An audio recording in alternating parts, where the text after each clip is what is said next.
دي مجموعة من النياشين من الذهب والفضة والمينا الملونة مرصعة بالألماس والياقوت الأحمر والزفير. بصوا النياشين.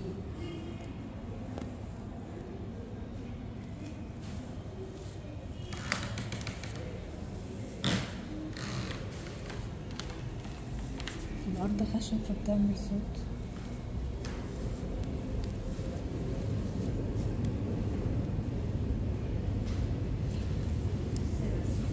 ده وسام الكمال،